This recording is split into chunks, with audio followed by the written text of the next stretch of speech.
لله رب العالمين والعاقبة للمتقين والصلاة والسلام على أشرف الأنبياء والمرسلين وعلى آله وصحبه أجمعين ومن تبعهم بإحسان إلى يوم الدين. أما بعد، أعوذ بالله السميع العليم من الشيطان الرجيم من همزه ونفخه ونفثه. بسم الله الرحمن الرحيم. الحمد لله رب العالمين الرحمن الرحيم مالك يوم الدين إياك نعبد وإياك نستعين اهدنا الصراط المستقيم صراط الذين أنعمت عليهم غير المغضوب عليهم ولا الضالين. آمين. رب اشرح لي صدري ويسر لي أمري واحلل عقدة من لساني يفقهوا قولي. سبحانك لا علم لنا إلا ما علمتنا إنك أنت العليم الحكيم وتب علينا إنك أنت التواب الرحيم. الحمدللہ رب العالمین. آج سے ہم درس قرآن کا آغاز کر رہے ہیں اور سورہ فاتحہ سے اس کی شروعات کی جا رہی ہے. انشاءاللہ جب تک زندگی باقی رہی ایسے ہی قرآن کریم کا درس ہوتا رہے گا یہاں تک کہ ہم اس کو 30 پارے مکمل کر کے لے کے جائیں. اللہ تعالیٰ سے دعا ہے اللہ سبحانہ و تعالیٰ ہم سبوں کو اس بات کی توفیق عطا فرما کہ اس کے مقدس کلام کو ہم سنیں اور سن کر کے اس کو عمل میں لانے کی کوشش کریں.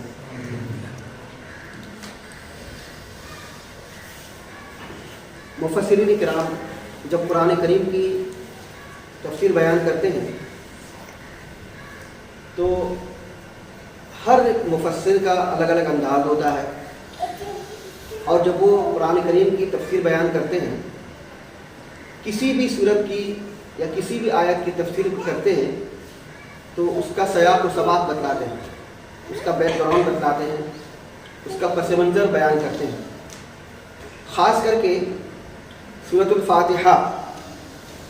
الفاتحہ کا ترجمہ اور جب اس کی تفسیر علماء مفسرین کرتے ہیں تو کئی گھنٹوں تک کرتے ہیں. بلکہ کئی لوگوں نے, کئی علماء نے تو موٹی موٹی کتابیں لکھی ہیں, کئی جلدوں میں لکھی ہیں, لیکن پھر بھی وہ علماء کہتے ہیں کہ ہم سورۃ الفاتحہ کی تفسیر اور اس کا ترجمہ کا حق نہیں ادا کر سکتے. اور صحیح معنوں میں کوئی بھی آدمی, کوئی بھی علماء مفسرین میں سے اس کا نہ تو صحیح سے نہ تو ترجمہ کر سکتا ہے نہ تو تفسیر کا حق ادا کر سکتا ہے. ہاں, جتنا اللہ سبحانہ و تعالیٰ نے علم دیا ہے, جتنا اللہ نے معلومات دی ہیں, اسی کے حساب سے وہ لوگ بیان کرتے ہیں. آج بھی ہم انشاءاللہ انہی علماء مفسرین میں سے ایک مفسر ہیں امام ابن کثیر رحمۃ اللہ علیہ, جو بہت ہی مشہور مفسر ہیں اور ان کی جو تفسیر کی کتاب ہے تفسیر ابن کثیر آپ سبوں کی نظروں سے گزری ہوگی, جانتے ہوں گے, 6 جلدوں میں ہے اور بڑی اچھی تفسیر ہے. تو انہی تفسیر میں جو تفسیر ہے تفسیر ابن کثیر, انہی کا کچھ خلاصہ ہم آپ کے سامنے میں بیان کریں گے. آپ کو معلوم ہونا چاہیے کہ سورۃ الفاتحہ کو سورۃ الفاتحہ کیوں کہتے ہیں. جب سورۃ الفاتحہ کا معنی اور اس کے کئی نام آپ کے سامنے میں آئیں گے تو آپ کو اس کی اہمیت کا اندازہ ہوگا. سورۃ الفاتحہ کو, فاتحہ کے معنی کیا ہوتے ہیں؟ سب سے پہلے اس چیز کو سمجھنے کی کوشش کیجیے. فاتحہ کے معنی ہوتے ہیں اسٹارٹ کرنا, شروع کرنا, ابتدا کرنا, آغاز کرنا. کسی کام کے شروعات کو فاتحہ کہا جاتا ہے. فتح یفتح کے معنی ہوتے ہیں کھولنا. قرآن کریم کو جب ہم کھولتے ہیں تو سب سے پہلے سورۃ الفاتحہ ملتی ہے. سورۃ الفاتحہ ملتی اسی وجہ سے اس کا نام سورۃ الفاتحہ رکھا گیا. ایک تو یہ معنی ہے. سورۃ الفاتحہ اس کو اس وجہ سے بھی کہتے ہیں کہ قرآن کریم کے سب سے شروع میں, سب سے پہلے میں اس کو لکھا گیا ہے. اس وجہ سے اس کو سورۃ الفاتحہ کہتے ہیں. ایک معنی اس کا یہ بھی ہے کہ یہ ام الکتاب ہے. دھیان دیجیے گا, ام الکتاب. کے معنی ہوتے ہیں کسی بھی چیز کی جڑ یا کسی بھی چیز کی جو بنیاد ہوتی ہے اس کو کہا جاتا ہے۔ مثال کے طور پہ مکہ مکرمہ کو القریٰ کہا جاتا ہے۔ مکہ ایک سٹی ہے سعودی عرب میں، تو مکہ کو القریٰ کہا جاتا ہے۔ کیوں کہا جاتا ہے؟ اس لیے کہ مکہ میں سعودی عرب میں جتنے بھی شہر ہیں ان تمام شہروں میں مکہ سب سے بہترین شہر، اسی وجہ سے اس کو القریٰ کہا جاتا ہے۔ اسی طریقے سے الکتاب اس وجہ سے کہا جاتا ہے کہ قرآن کریم کی سب سے عظیم صورت اگر کوئی ہے تو وہ سورۃ الفاتحہ ہے۔ سب سے بہترین صورت اور سب سے عظیم صورت ہے سورۃ الفاتحہ، اس وجہ سے اس کو الکتاب کہا جاتا ہے۔ اس کو الکتاب کے کہنے کی وجہ ایک یہ بھی ہے کہ قرآن کریم میں جتنے بھی ٹاپک ہیں، جتنے بھی مضامین ہیں اور جتنے بھی اس کا میننگ ہے، قرآن کریم کا جتنا بھی میننگ ہے، اس سارا میننگ سورۃ الفاتحہ میں ایک نچوڑ ہے سورۃ الفاتحہ کے اندر میں ان تمام چیزوں کا۔ لہذا اسی وجہ سے اس کو سورۃ الفاتحہ کہتے ہیں۔ جامع ترمذی کی ایک روایت میں ہے اللہ کے رسول صلی اللہ علیہ وسلم سورۃ الفاتحہ کو کہتے ہیں کہ یہ الکتاب ہے، القرآن، القرآن یعنی یہ قرآن کی جڑ ہے، قرآن کی بنیاد ہے۔ اور اس کو سبع مثانی بھی کہا جاتا ہے۔ سبع مثانی کا مطلب یہ ہے کہ 7 آیتوں والی سورت۔ سورہ فاتحہ کے اندر میں 7 آیتیں ہیں، تو اسی وجہ سے اس کو سبع مثانی یعنی 7 آیتوں والی سورت کہا جاتا ہے۔ سورۃ الفاتحہ کا ایک معنی یہ بھی ہے الحمد، الحمد بھی کہتے ہیں اس کو، اور اس کو الصلاۃ بھی کہتے ہیں۔ ہم اور آپ اچھی طریقے سے جانتے ہیں کہ الصلاۃ کے معنی ہوتے ہیں نماز۔ سورۃ الفاتحہ کو صلاۃ کہا گیا ہے، نماز کہا گیا ہے۔ وہ اس طریقے سے کہ صحیح مسلم کی روایت میں ہے اللہ کے رسول صلی اللہ علیہ وسلم ارشاد فرماتے ہیں قسمت الصلاۃ بینی و بین عبدی نصفین، کہ ہم نے صلاۃ کو اپنے درمیان اور اپنے بندوں کے درمیان میں آدھا آدھا تقسیم کر دیا، ڈیوائڈ کر دیا۔ تو صحیح مسلم کی جو روایت ہے قسمت الصلاۃ، صلاۃ کا مطلب کیا ہے؟ یہ سورۃ الفاتحہ، یعنی سورۃ الفاتحہ کو ہم نے اپنے درمیان میں اور اپنے بندوں کے درمیان میں آدھا آدھا بانٹ دیا۔ سورۃ الفاتحہ کا آدھا میرے لیے ہے اور سورۃ الفاتحہ کا آدھا میرے بندوں کے لیے۔ اب وہ کس معنوں میں ہے انشاءاللہ اس کی تفصیل آپ کے سامنے میں آئے۔ تو میرے حال صحیح مسلم کی اس حدیث میں اللہ کے رسول صلی اللہ علیہ وسلم نے فرمایا کہ اللہ تعالیٰ فرماتے ہیں کہ میں نے صلاۃ کو یعنی سورۃ الفاتحہ کو اپنے درمیان میں اور اپنے بندوں کے درمیان میں آدھا آدھا بانٹ دیا۔ اسی وجہ سے اس کو الصلاۃ بھی کہتے ہیں۔ اس کا ایک معنی یہ بھی ہے کہ سورۃ الفاتحہ کو رقیہ بھی کہتے ہیں۔ سورۃ الفاتحہ کو سورۃ الرقیہ بھی کہتے ہیں۔ رقیہ کی کیا معنی ہوتے ہیں؟ رقیہ کے معنی ہوتے ہیں دم کرنا، جھاڑنا، کسی کو پھونکنا، کسی پر پڑھ کر کے دم کرنا۔ اب کیوں کہتے ہیں اس کو سورۃ الرقیہ؟ اس وجہ سے کہ صحابہ کرام رضی اللہ تعالیٰ عنہم اجمعین کسی سفر میں تھے۔ سفر میں ایک جگہ ایک گاؤں میں کہ قبیلے کے ایک سردار کو بچھو نے ڈس لیا تھا۔ اب جب صحابہ پہنچے تو اس سردار نے کہا کہ بھائی آپ میں سے کون آدمی ہے جو مجھ کو دم کرے؟ ایک صحابی آگے آئے اور آگے آ کر کے انہوں نے سورۃ الفاتحہ پڑھ کر کے اس پر دم کر الحمدللہ اللہ سبحانہ و تعالیٰ کے حکم سے صحیح ہو گئے۔ اس کے بعد انہوں نے کچھ بکریاں ان کو انعام میں دی، گفٹ میں دی۔ یہ لوگ لے کر کے اللہ کے رسول صلی اللہ علیہ وسلم کے پاس میں آئے اور سارا واقعہ بیان کیا کہ اللہ کے رسول صلی اللہ علیہ وسلم ایک قبیلے کے سردار کو بچھو نے ڈس دیا تھا تو ہم نے اس کو سورۃ الفاتحہ پڑھ کر کے دم کیا، الحمدللہ اللہ کے حکم سے وہ ٹھیک ہو گیا۔ تو اللہ کے رسول صلی اللہ علیہ وسلم اس صحابی سے ارشاد فرماتے ہیں کہ وما یدریک انہا رقیہ، تجھ کو کیسے پتا چلا کہ یہ رقیہ،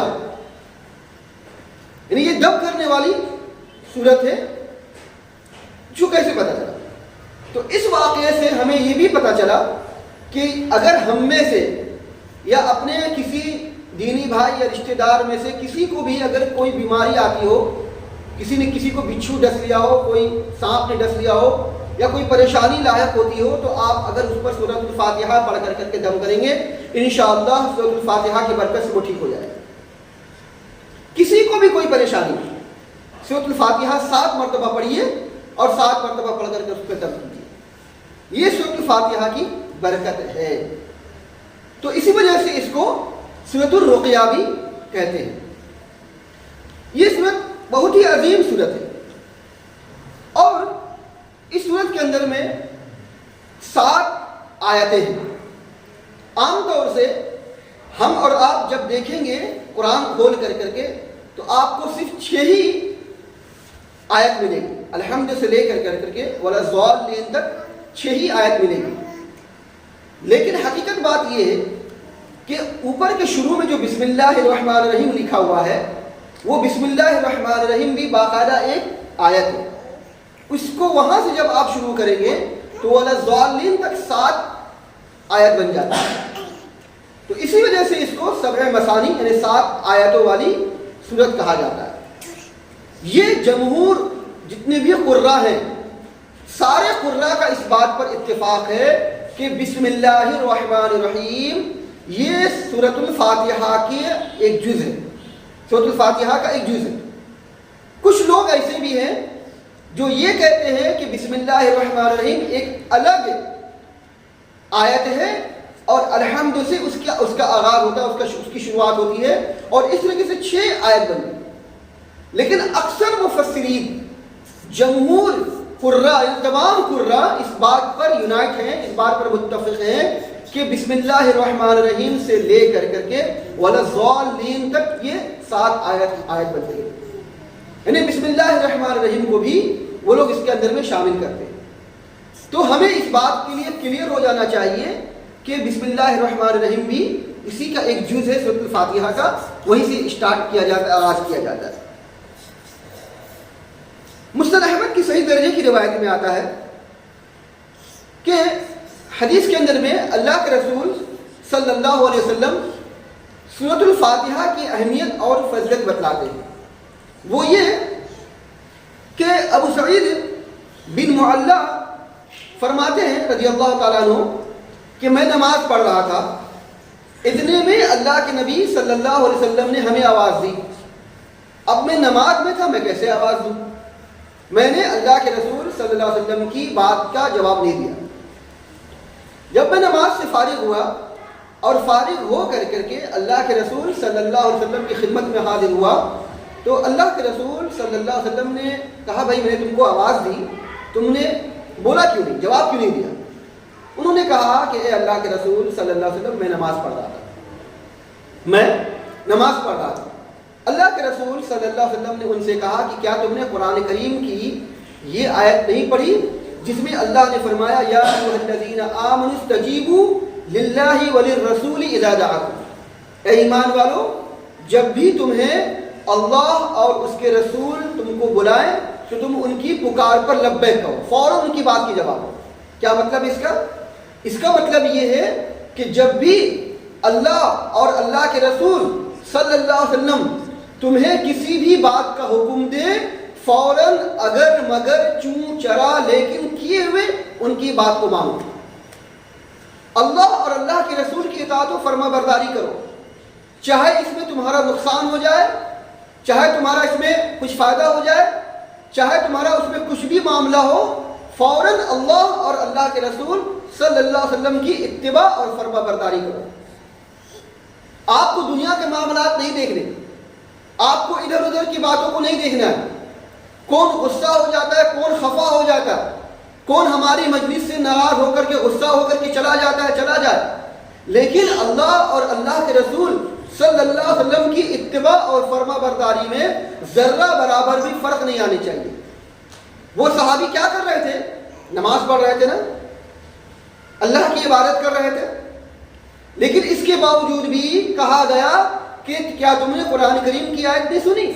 اللہ تعالیٰ فرماتے ہیں کہ جب بھی تمہیں اللہ اور اللہ کے رسول بلائیں فوراً اللہ اور اللہ کے رسول کی باتوں کا جواب دو۔ اس کے بعد کہتے ہیں اللہ کے رسول صلی اللہ علیہ وسلم کہ میں تم کو قرآن کریم کی ایک عظیم سب سے بہترین اور سب سے بڑی صورت تم کو بتلانے جا رہا ہوں۔ چلتے چلے جب مسجد سے باہر نکلے تو انہوں نے کہا، صحابی نے، کہ اے اللہ کے رسول صلی اللہ علیہ وسلم آپ نے کہا تھا کہ آپ مجھ کو قرآن کریم کی سب سے عظیم صورت بتلائیں گے۔ تو آپ صلی اللہ علیہ وسلم نے فرمایا کہ ہاں میں تم کو بتلاتا ہوں کہ قرآن مجید کی سب سے عظیم صورت ہے الحمدللہ رب العالمین، سب سے عظیم صورت۔ تو اس سے ہمیں اور آپ کو یہ پتا چلا کہ قرآن کریم کی سب سے عظیم صورت اگر کوئی ہے تو وہ سورۃ الفاتحہ ہے۔ اور اللہ کے رسول صلی اللہ علیہ وسلم فرماتے ہیں کہ یہی وہ سبع مثانی ہے جو مجھے دیا گیا ہے۔ سبع مثانی جو آپ کو بتلایا جا چکا کہ اس کو 7 آیتوں والی سورت کہا جاتا ہے۔ اسی طریقے سے اور بھی بہت ساری باتیں ہیں۔ ایک اور صحیح مسلم اور سنن نسائی کی روایت میں آتا ہے کہ ایک مرتبہ اللہ کے رسول صلی اللہ علیہ وسلم کے پاس میں جبرائیل علیہ السلام و تسلیم بیٹھے ہوئے تھے۔ تو کہتے ہیں کہ اوپر میں ایک بہت بھاری آواز سنی، بہت بھاری چیز کی آواز سنی۔ جبرائیل علیہ السلام و تسلیم نے اپنی نظر آسمان کی طرف اٹھایا اور کہا کہ آسمان کا ایک ایسا دروازہ کھلا ہے جو آج تک کبھی نہیں کھولا گیا۔ آسمان میں ایک ایسا دروازہ کھلا ہے کہ جو آج تک کبھی نہیں کھولا گیا۔ اس دروازے سے ایک فرشتہ نکل کر نبی کریم صلی اللہ علیہ وسلم کی خدمت میں حاضر ہوا اور اس نے کہا کہ آپ کو بشارت ہو کہ آپ کو 2 ایسے نور دیے گئے ہیں جو آپ سے پہلے کسی نبی کو نہیں دیے گئے۔ دروازہ کھلتا ہے، کبھی نہیں کھولا گیا دروازہ، بس یہ آج کھلا گیا۔ اور وہاں سے ایک فرشتہ آتا ہے اور آ کے سیدھا اللہ کے رسول صلی اللہ علیہ وسلم کی خدمت میں آتا ہے اور آ کر کے کہتا ہے کہ آپ کو 2 ایسے نور یعنی روشنی، لائٹ دیے جا رہے ہیں جو آج سے پہلے کسی نبی کو نہیں دیے، بس یہ آپ کے لیے صرف خاص ہے۔ کہتے ہیں ان میں سے ایک کیا ہے، ایک نور کیا ہے، ایک روشنی کیا ہے؟ ایک نور ہے فاتحۃ الکتاب اور دوسرا کیا ہے؟ دوسرا سورہ بقرہ کی آخری 2 آیات، آخری آیات ہیں۔ ان میں سے جب بھی کوئی حرف پڑھیں گے تو اس کے مطابق آپ کو عطا کر دیا جائے گا۔ مطلب کیا ہے؟ مطلب یہ کہ سورۃ الفاتحہ کی جو آیات آپ پڑھیں گے تو اس آیات کے مطابق آپ کو دیا جائے گا۔ مثال کے طور پہ آپ قرآن کریم کی سورۃ الفاتحہ پڑھتے ہیں الحمدللہ رب العالمین، اس آیت کے اندر میں آپ کو بتلایا گیا ہے کہ تمام تعریفیں اللہ کے لیے ہیں جو تمام جہانوں کا پروردگار ہے۔ اس آیت کے اندر میں حمد ہے، شکر ہے۔ تو جب یہ آیت آپ پڑھیں گے تو اللہ سبحانہ و تعالی آپ کو اللہ کی تعریف اور کبریائی کی توفیق دے گا۔ جب آپ الحمدللہ رب العالمین پڑھیں گے تو اللہ سبحانہ و تعالی آپ کو اس بات کی توفیق دیں گے کہ آپ اللہ کی کبریائی کے ساتھ ساتھ میں ہمیشہ ہر وقت اس کی تعریف بیان کرتے رہیں، چاہے آپ دکھ میں ہو چاہے آپ سکھ میں ہو۔ اسی طریقے سے جب آپ الرحمن الرحیم پڑھیں گے تو اللہ سبحانہ و تعالی آپ پر رحم کا معاملہ کریں گے، دنیا میں بھی اور آخرت میں بھی۔ اور اسی طریقے سے جب آپ الرحمن الرحیم پڑھیں گے تو اللہ سبحانہ و تعالی آپس میں ایک دوسرے کے ساتھ میں رحم کرنے کی توفیق دیں گے۔ ایاک نعبد و ایاک نستعین جب آپ پڑھیں گے تو اس کے اندر میں کہا گیا ہے کہ اے اللہ میں آپ کی عبادت کرتا ہوں اور آپ ہی سے مدد طلب کرتا ہوں۔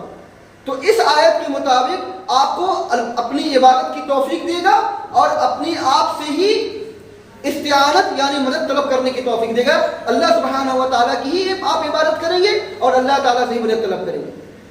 جب آپ پڑھیں گے اہدنا الصراط المستقیم، اے میرے پروردگار مجھ کو سیدھا راستہ دکھلا دیجئے، تو اللہ سبحانہ و تعالیٰ آپ کو زندگی کے ہر موڑ پہ سیدھا راستہ دکھلائے گا، کہیں پہ آپ بھٹکیں گے نہیں، زندگی کے کسی موڑ پہ آپ کنفیوز نہیں ہوں گے، زندگی کے کسی بھی معاملے میں آپ شک و شبہ میں یا تذبذب میں یا اگر مگر میں نہیں پڑیں گے، سیدھے راستے پہ آپ چلتے چلے جائیں گے جو آپ کی منزل ہے اور آپ کا ٹارگیٹ ہے۔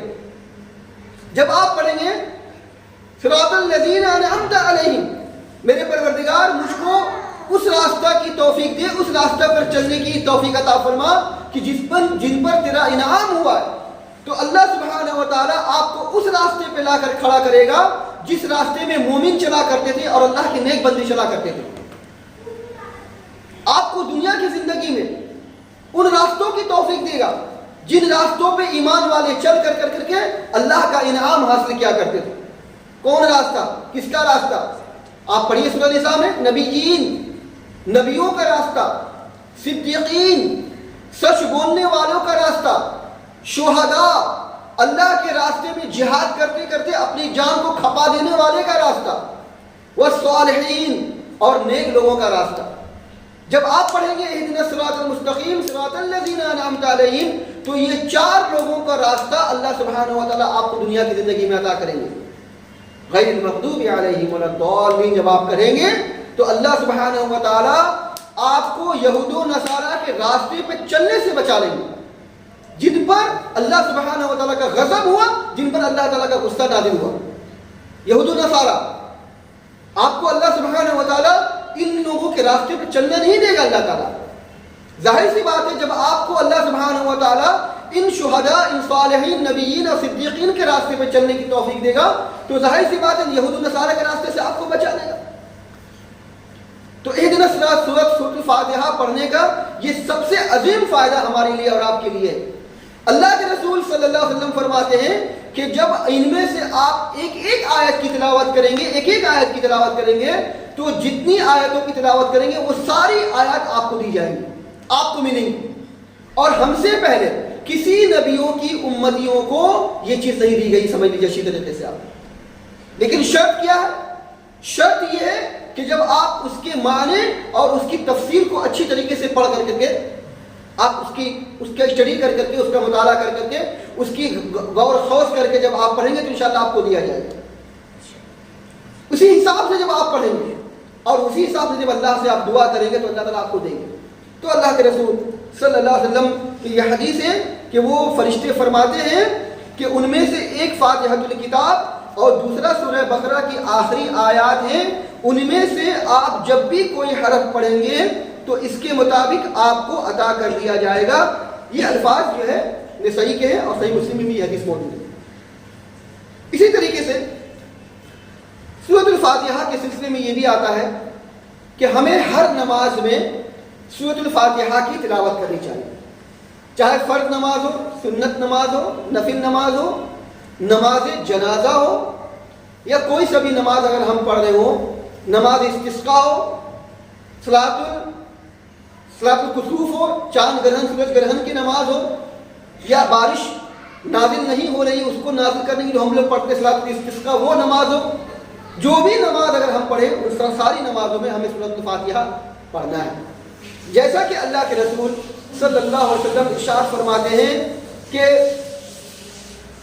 جو آدمی سورۃ الفاتحہ نہ پڑھے اس کی نماز ناقص ہے۔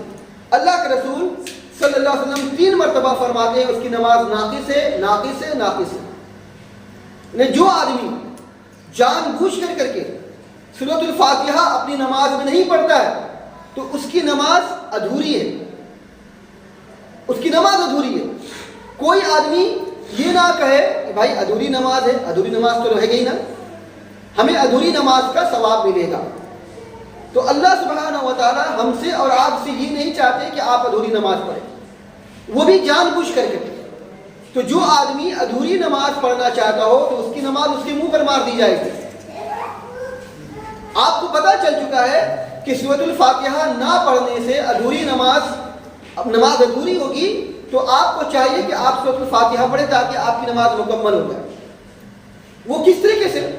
ایک اور حدیث میں آتا ہے اللہ کے رسول صلی اللہ علیہ وسلم ارشاد فرماتے ہیں لا صلاۃ لمن لم یقرأ الا بفاتحۃ الکتاب، اس شخص کی نماز ہی نہیں ہے کہ جس نے فاتحۃ الکتاب پڑھی نہیں. ایک حدیث میں کہا گیا ہے کہ اس کی نماز ناقص ہے، لیکن ایک دوسری حدیث میں کہا گیا اس کی نماز ہی نہیں. اب آپ سمجھ لیجئے کہ یا تو آپ ادھوری نماز پڑھ رہے ہیں یا تو آپ کی نماز ہو نہیں رہی. بلکہ صحیح بات تو یہ ہے کہ آپ کی کوئی بھی نماز نہیں ہو رہی ہے کہ جس میں آپ جان بوجھ کر کے سورۃ الفاتحہ نہیں پڑھ رہے. اور کیا کہا اللہ کے رسول صلی اللہ علیہ وسلم نے؟ صحیح مسلم کی حدیث ہے، قسمت الصلاۃ بینی و بین عبدی نصفین. صحیح مسلم کی روایت ہے کہ فاتحہ کو ہم نے اپنے درمیان میں اور اپنے بندے کے درمیان میں آدھا آدھا تقسیم کر دیا. صحیح مسلم کی روایت میں آتا ہے کہ ابو ہریرہ رضی اللہ تعالیٰ عنہ فجر کی نماز پڑھ رہے تھے. فجر کی نماز سے جب فارغ ہوئے تو کہنے لگے اپنے جو پیچھے مقتدی تھے کہ آپ لوگ نماز میں کچھ پڑھ رہے تھے؟ تو انہوں نے کہا کہ ہاں پڑھ رہے ہیں. تو ابو ہریرہ رضی اللہ تعالیٰ عنہ نے فرمایا کہ آپ لوگ سورۃ الفاتحہ کے علاوہ کچھ مت پڑھیے، اس لیے کہ اللہ کے رسول صلی اللہ علیہ وسلم فرماتے ہیں کہ جس آدمی نے سورۃ الفاتحہ نہیں پڑھی اس کی نماز نہیں ہے.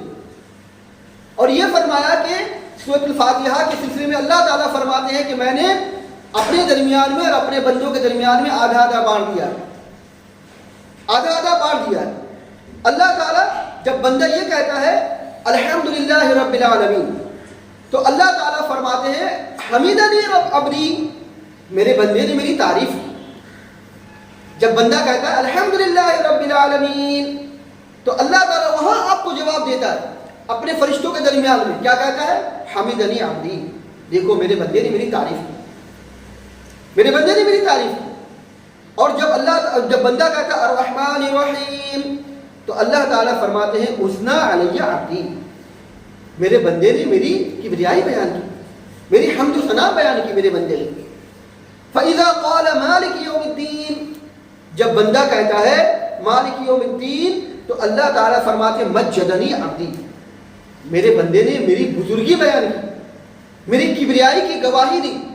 وہ یہ جانتا ہے کہ قیامت کے دن کا مالک میں ہوں، اس کو ڈر ہے، اس کو خوف ہے کہ قیامت کے دن کا میں ہی مالک ہوں، جس دن کا کوئی مالک نہیں ہوگا. وہ اس دن کھڑے ہونے سے اپنے آپ کو ڈر رہا ہے. اسی وجہ سے آج میرے سامنے میں کھڑا ہے دنیا کے دن میں. یہ میرے بندے کا ڈر، میرے بندے کا خوف دیکھو کہ اس دن کا، قیامت کے دن کا اعتراف کر رہا ہے جس دن کے بارے میں اس کو بتایا گیا اس نے دیکھا نہیں ہے. تو اللہ تعالیٰ فرما رہے مجدنی عبدی، میرے بندے میری بزرگی میری کبریائی بیان کر رہے ہیں.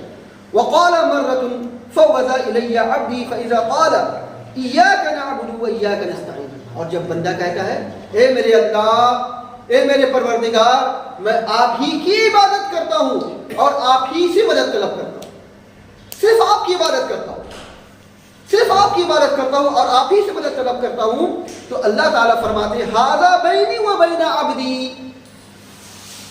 یہ بس یہی یہاں سے جو ہے ایاک نعبد و ایاک نستعین، یہاں سے یہ میرے بندے کے لیے، مالک یوم الدین تک میرے لیے تھا، اور ایاک نعبد و ایاک نستعین سے یہ آدھا جو جا رہا ہے، اب جو یہ جا رہا ہے یہ میرے بندے کے لیے. اس نے کیا کہا؟ فَإِذَا قَالَ إِيَّاكَ نَعْبُدُ وَإِيَّاكَ نَسْتَعِينُ قَالَ هَذَا بَيْنِي وَبَيْنَ عَبْدِي وَلِعَبْدِي مَا سَأَلَ، اور میرے بندے مجھ سے جو کچھ مانگ رہے ہیں میں اس کو دیتا ہوں. میرے بندے نے کیا مانگا؟ ایاک نعبد، اے اللہ میں آپ کی عبادت کرتا ہوں، میں آپ ہی کی عبادت کرتا ہوں اور آپ ہی سے مدد طلب کرتا ہوں. تو جب بندہ یہ کہتا ہے تو اللہ سبحانہ و تعالیٰ اس کو اپنے آگے جھکنے کی توفیق دیتے ہیں اور اس کو اپنے سے مانگنے کی توفیق دیتے ہیں، کسی اور سے مانگنے کی توفیق نہیں دیتے اللہ، کیونکہ بندہ مانگ رہا ہے اللہ تعالیٰ سے اور اللہ تعالیٰ اس کو دے رہا ہے. اللہ تعالیٰ فرما رہے کہ میرے بندے نے مجھ سے جو مانگا میں نے اس کو دیا. کیا مانگ رہا ہے اللہ تعالیٰ سے؟ اپنی عبادت مانگ رہا ہے، اللہ کی عبادت مانگ رہا ہے. اور کیا مانگ رہا ہے؟ مدد کی توفیق، مدد کی بھیک مانگ رہا ہے کہ اللہ میں آپ ہی سے مانگوں، میں آپ ہی سے بھیک طلب کروں، میں آپ ہی سے عبادت، میں آپ ہی کی عبادت کروں. تو اللہ تعالیٰ فرماتا ہے کہ ھذا بینی و بین عبدی ولعبدی ما سأل فإذا قال اهدنا الصراط المستقيم صراط الذين أنعمت عليهم غير المغضوب عليهم ولا الضالين. اللہ تعالیٰ فرماتے ہیں ھذا لعبدی ولعبدی ما سأل، بس یہ میرے بندے کے لیے ہے اور میرے بندے نے مجھ سے جو مانگا میں نے اس کو عطا کیا. بندے نے کیا مانگا اللہ تعالیٰ سے؟ سورۃ الفاتحہ کے اندر اللہ تعالیٰ کی عبادت، اللہ کی کبریائی، اللہ کی بندگی، اللہ سے مدد کی بھی. اور کیا مانگا اللہ سے؟ صراط مستقیم مانگا اللہ سے. کوئی سونا مانگا, کوئی چاندی مانگا, کوئی دنیا کی دھن دولت مانگی, کچھ اور مانگا نہیں. کیا مانگا؟ صراط مستقیم مانگا. سیدھا راستہ ہے, اللہ ہمیں سیدھا راستہ دکھا ہے. وہ سیدھا راستہ جس پر میں چل کر کے تجھ تک پہنچ سکوں, جنت کو حاصل کر سکوں, تیری رضا اور تیری خوشنودی حاصل کر سکوں. تو بندہ کو چاہیے کہ اللہ سے اپنی اللہ کی رضا مندی اور خوشنودی طلب کرے. بندے کو چاہیے کہ بندہ دنیا نہ مانگے, دنیا کے دھن دولت نہ مانگے, صراط مستقیم. کیونکہ سب سے بڑی دولت یہی ہے, ایمان سب سے بڑی دولت. کسی کو اگر ایمان کی دولت نصیب ہو گئی تو سمجھے کہ دنیا کا سب سے مالدار آدمی, بھلے سے وہ دنیا اس کو دھتکار دے, لیکن سب سے اللہ سبحانہ و تعالیٰ کے نزدیک سب سے بزرگ اور سب سے برتر وہی آدمی. تو یہ سورۃ الفاتحہ کی تفسیر اور اس کا ترجمہ ہے, اور اس طریقے سے کچھ باتیں آپ کے سامنے میں بیان کی گئی ہیں. مزید انشاءاللہ آپ کے سامنے میں اگلے ہفتے کچھ باتوں کو اور بیان کیا جائے گا, خاص طور سے سورۃ الفاتحہ کا ترجمہ, اس کی تفسیر, اور اس کے سلسلے میں جو ہمارا کردار ہے یہ کیسے الٹا ہم لوگ کرتے ہیں. ہم میں کا ہر آدمی جب نماز پڑھتا ہے تو سورۃ الفاتحہ پڑھتا ہے, سورۃ الفاتحہ پڑھتا ہے, لیکن بس کیونکہ اب رٹ لیا ہے تو رٹتے ہوئے اپنے سورۃ الفاتحہ پڑھتا ہے. اس کے کیا معنی ہیں اور سورۃ الفاتحہ کا کیا تقاضا کیا ہے, سورۃ الفاتحہ آپ سے کس چیز کا مطالبہ کرتا ہے, سورۃ الفاتحہ ہم کیوں پڑھتے ہیں, سورۃ الفاتحہ ہماری زندگی میں ہے کہ نہیں. ہم بار بار, اگر ایک آدمی صرف فرض نماز پڑھتا ہے, صرف ظہر کی نماز پڑھتا ہے, تو ظہر کی 4 رکعت گویا کہ 4 مرتبہ سورۃ الفاتحہ پڑھتا ہے. لیکن یہ 4 مرتبہ پڑھنے کے باوجود بھی اس کی زندگی میں سورۃ الفاتحہ دور دور تک نظر نہیں آتا. سورۃ الفاتحہ ایک ایسی سورت ہے کہ اس کی جھلک آپ کی زندگی میں آنی چاہیے, اس کو دکھنا چاہیے. اگر آپ چل رہے ہیں تو دکھنا چاہیے کہ سورۃ الفاتحہ چل رہا ہے. اگر آپ کھا رہے ہو, آپ چل رہے ہو, آپ اٹھ رہے ہو, آپ بیٹھ رہے ہو, تو دکھنا چاہیے کہ سورۃ الفاتحہ کا معاملہ ہے. تو سورۃ الفاتحہ کا اثر ہماری زندگی میں ہونی چاہیے, کہیں دور دور تک دکھتا نہیں. تو انشاءاللہ آگے ہفتے میں آپ کو بتایا جائے گا سورۃ الفاتحہ اور اس کا جو ہمارا کردار ہے اس کے مطابق کیا ہے. یہ سارا معاملہ انشاءاللہ آپ کے سامنے بیان کیا جائے گا. اللہ تعالیٰ سے دعا ہے اللہ سبحانہ و تعالیٰ ہم سبوں کو کہنے سننے سے زیادہ اس پر عمل کرنے کی توفیق عطا فرمائے, اور اللہ تعالیٰ ہم سبوں کو صراط مستقیم پر چلنے کی توفیق عطا فرمائے. اقول قولی ھذا واستغفر اللہ لی ولکم ولسائر المسلمین وآخر دعوانا الحمد للہ رب العالمین.